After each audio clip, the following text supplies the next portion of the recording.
We are currently in a nation that was once known for Christianity, but today there's less than 0.2% Christian. And that makes me ask the question, what happened to Christianity in Turkey?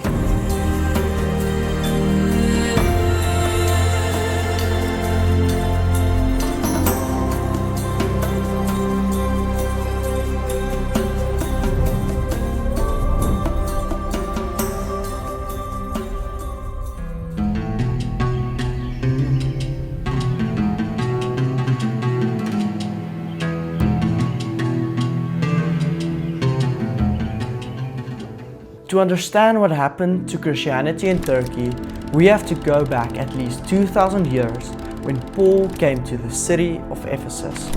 When the gospel reached these streets in Ephesus, revival broke out and thousands came to Christ. They broke down temples and altars, and the foundation of Christianity was built on these stones. The early church was alive here, full of courage, full of faith.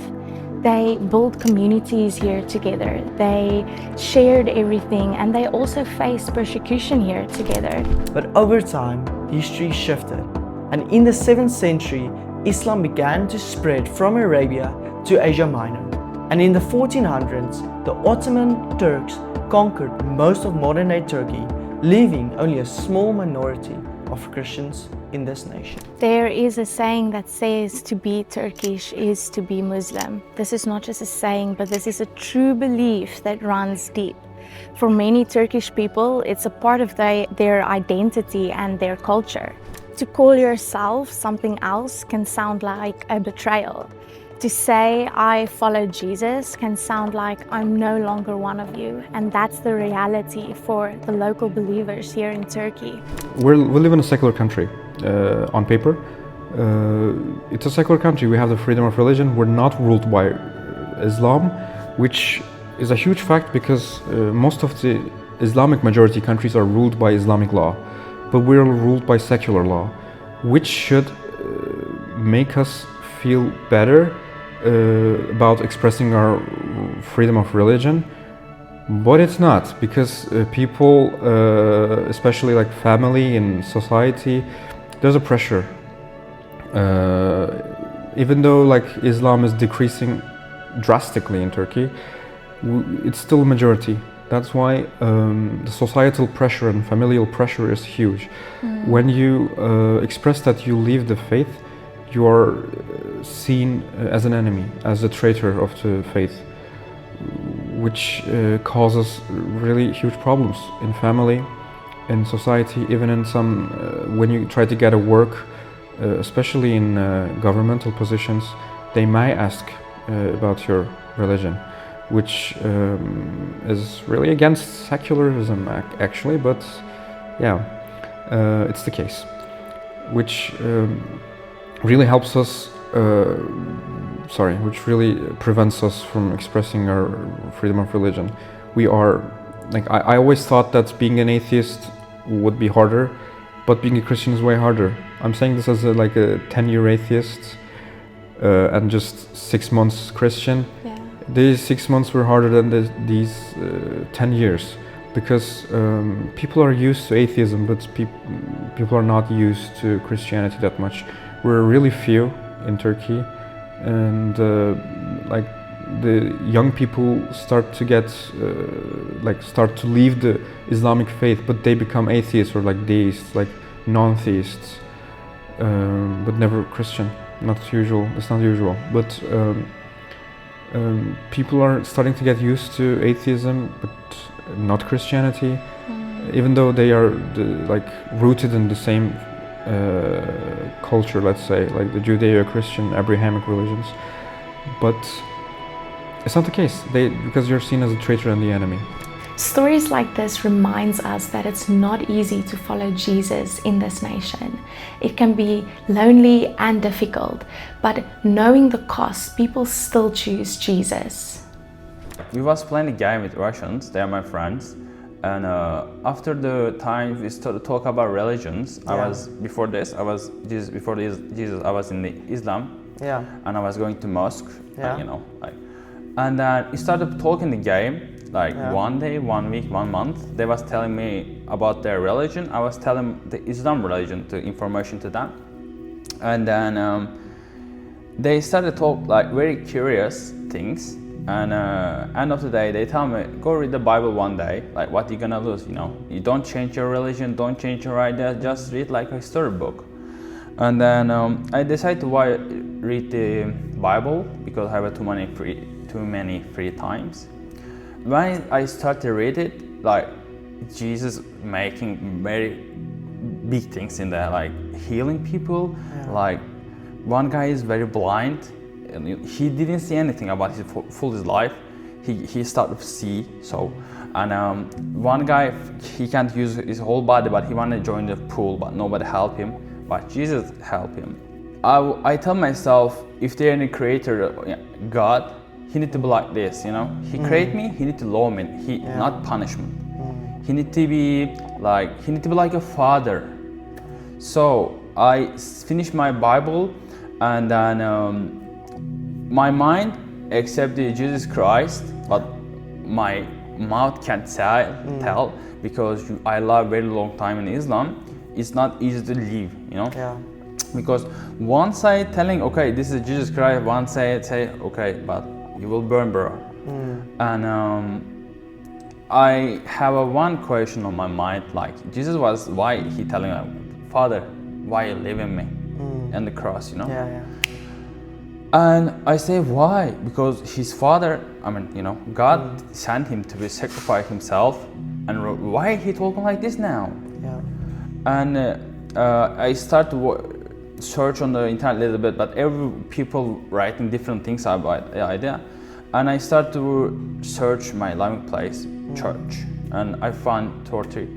And I decided to come one church, and I tell myself like, okay, I can go there, but just ask one question, go out, don't get me there. Yeah.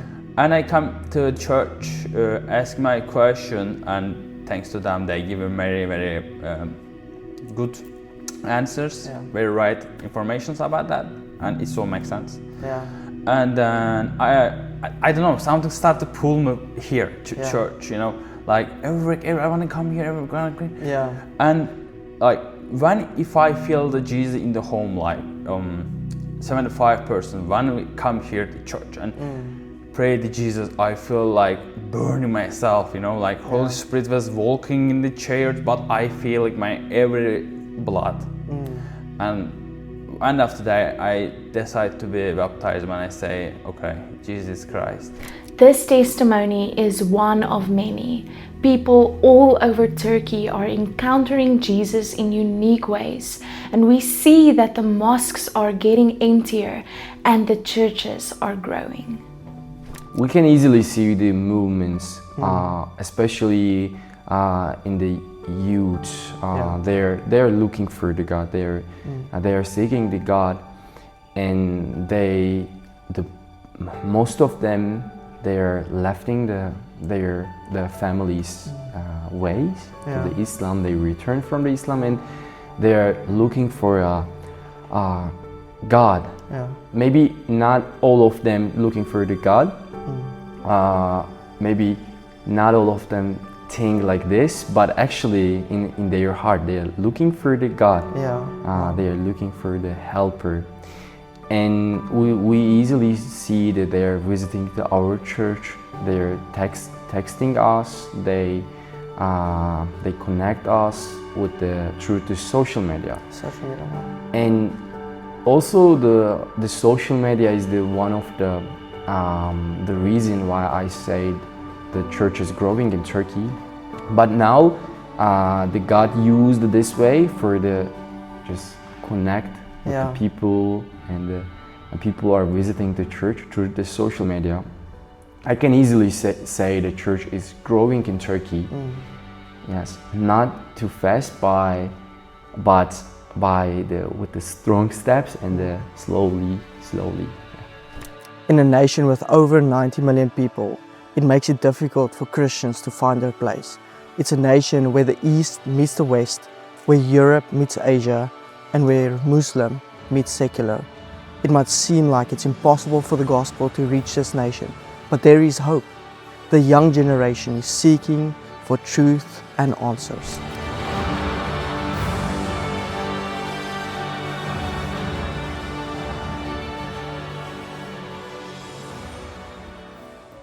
Hagia Sophia behind me was built in the 6th century by Emperor Justinian, seen as one of the wonders of the world during that time. I mean, here's this architectural marvel that's the biggest building in the world. And not only the biggest church building, but the biggest building in the world for centuries to come. And for 900 plus, almost 1,000 years, Jesus was worshipped in this place until the Ottoman Empire took over and they defamed the temple and turned it into a mosque. Today, as we stand here, altars of worship are being erected here for Allah instead of for Jesus. I think it's time for the Church of Turkey to stand up and trust the Lord that Jesus would be worshipped in this place once more, and that this altar, that fallen altar of worship, would be restored to its former glory of worshiping the King of Kings and the Lord of Lords.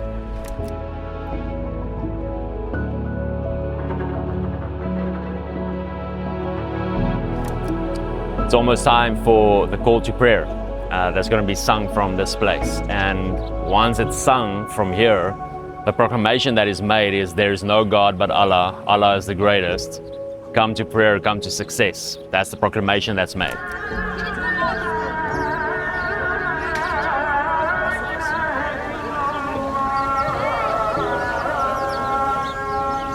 Think about this for a moment. There's over 3,000 mosques in Istanbul. Every one of them doing the call to prayer 5 times a day. 5 times a day at 3,000 mosques is 15,000 proclamations every day that Allah is the greatest. No wonder the stronghold, no wonder the principality, no wonder worship and Christianity is struggling in this place. That's why it's so important for us to erect altars of worship so that we can come in and exalt Jesus. As the psalm says, that he is exalted in the praises of his people. Whatever is on the throne is dethroned because he is enthroned in the praises of his people. So we come into this place and we worship and we give our best and we put an altar of love. We put ourselves on this altar to worship Jesus in the fullest form that there is, worshiping in spirit and in truth, and trusting him for the principalities and the powers to be broken over this nation so that Christianity can flux in again and take over.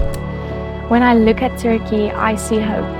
This nation isn't a lost cause. Jesus is working here every single day, touching hearts and revealing himself to the people here in Turkey. And we need to partner with that. We need to pray for the harvest. And we need to have a desire in our hearts to see every nation, every tribe, and every tongue proclaim the name of Jesus.